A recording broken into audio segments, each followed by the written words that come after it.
Hey guys, welcome back to A Dose of Kryssy. Make sure before we get started that you are subscribed and that you thumbs up this video. Work-life balance. I have 4 tips that I'm going to be giving to you guys, and yeah, so if you're ready to jump into what works for me and what could possibly help you out, stay tuned. And yeah, so that we're going to be talking about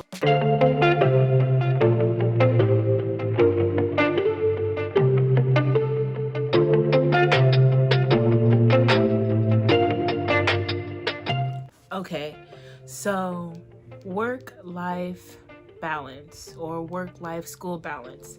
How do you do it? How do you get it done? You know, people have mentioned to me, like, you know, you always seem like you're having fun. You know, you always seem like you're doing something fun, going somewhere fun. You know, how do you make time for work or school or something like that?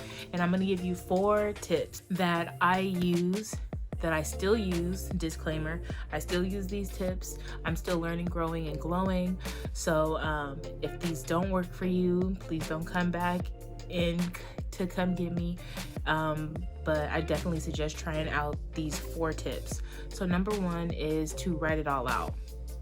Write out everything that you need to do. So if it's work, write down your work schedule, write down projects due, deadlines, this, that, and the third. If it's school, also write down what you need to do for school, the times that you're at school, the times you have study groups, times you need to study, times that you have a project due, due dates, stuff like that. And then also write down what you want to do. So vacations, hang out with a friend, see a show, see a concert, see a movie, just you know, miscellaneous things, having fun. Write it all out. You can write it down on a piece of paper. See, for me, I wrote it down on a planner, a monthly planner, and I wrote down everything that I had to do that month. Sometimes I even went as far as to like put my whole school schedule in, so like I knew, like I didn't have to look back on the syllabus to see like what we were doing like each week. I knew each week, just for my planner, I knew we were, you know, on chapter 4, you know, section 4.5, something like that. So I would suggest, if you don't get like one of those flat lay planners, where you can like write all over it, or like a erasable marker board planner, or like a regular notebook planner, I don't really suggest using the phone, because it's just like I feel like you have to go back and forth. I don't know, I just suggest you write it all out. Use a pen and paper and planner. Tip number 2 is going to be, from there, prioritize. So once you have written everything out, from there you need to list what you want to do, of what's most important to least important. So you already know if you have to work, that's pretty important. You know, that's not going to go anywhere off this schedule. So, you know, work is one of those things that's kind of consistent. For me, my work schedule is not consistent. So when I started this new job in this new position that I'm in, my hours aren't consistent. So I find myself every week trying to or I find myself planning each week just based on how my schedule comes to me. So I've adjusted to that, but pretty soon when I start back school in the spring, I'm gonna have to adjust to going to work and then planning how I'm gonna study throughout each week, because my work schedule only comes out 1 week for the next work week. It doesn't come out 2 weeks ahead, just 1 week ahead. So, you know, I don't have much room to work with, so I have to be strategic. So like I said, tip number 2, prioritize what's most important. Work your way down the list to what's least important. As you'll go down the list, it'll start to be like least important. So let's say it's something you don't get done in the day. It's something that wasn't gonna break the bank, wasn't something that was gonna just cause any havoc, you know what I mean?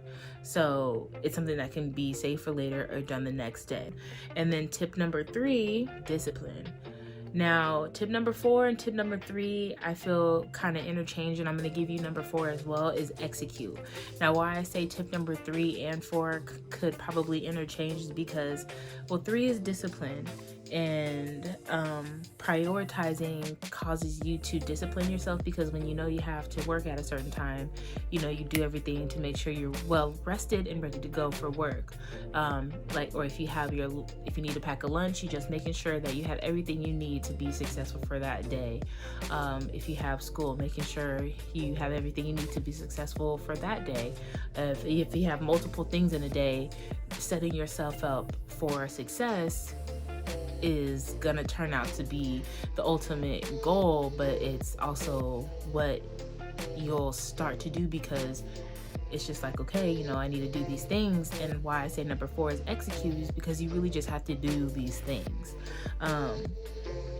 You just have to get it done. And I know it sounds way easier said than done, but everything in life we have to work for. If we just think that everything is going to be given to us, then, you know, what would anything be worth? So 3 and 4, my tips are to discipline and execute. You know, organizing yourself will cause you to discipline and prioritize yourself, because you've worked yourself into a habit, you worked yourself into a system. And then execute by doing those things, by executing every day, by showing up, knowing like, okay, I know what my goal is, I know what I'm trying to do, you know, I know what I need to do to be successful, I know what I need to do to set myself up. So it's just showing up and just executing it every single day. But along with executing, you'll get what works for you and what doesn't work for you. You know what I mean? So you'll figure out maybe staying up late studying, knowing that you have to go work, is not the best, because you know you have a test after, you know, or just going out with some friends the night before and you should have went to bed, or maybe you had a test in the morning. It's just trying to set yourself up a lot better, and then you'll also run into what works for you and what doesn't work for you. And then one thing that I also am still dealing with is FOMO, the fear of missing out. I recently talked to my oldest sister, and she was just like, girl, things will still be here. Like YouTube, for example. YouTube is always going to be around, whether if it's, you know, jumping right now or jumping later, or, you know, if the beauty community is still here now or still here later. No matter what, it's, you know, unless, you know, I pass away or, you know, something like that, things are still going to be here. Now, opportunities may not come around all the time, and that's where you really have to think like, okay, what's worth it? What's more worth it? This opportunity that probably won't come around again, or, you know, studying for this test that I need to ace because, you know, this is my second time going around this program, and, you know, I might not be able to do a third, you know. And believe me, there are people in those positions. You wouldn't believe the stories that I've heard where people are like in stuck between a rock and a hard place. Like, it's craziness. So, you know, that'll come along with it. And I'm not saying that to discourage anybody, but I'm gonna be real with you, because things are gonna happen. You're gonna have to decide, damn, do I want to do this or do I want to do this? Do I need to do what I need to do, or do I want to do what I want to do? So I really hope that you guys enjoyed my tips. I'll tell you one more time from the beginning. It's to write it all out, prioritize from there, and then 3 and 4 are going to be discipline and execute, which can kind of interchange. But again, make sure you guys give this video a thumbs up, comment down below. Let's talk about it. Tell me how you balance your work life. Tell me if you use any of these tips, if you don't have any tips, if you're trying to figure out how to get yourself into more of like a balance. Let's connect down below. Also, don't forget to subscribe and share this video with a friend, and I'll see you guys in the next one.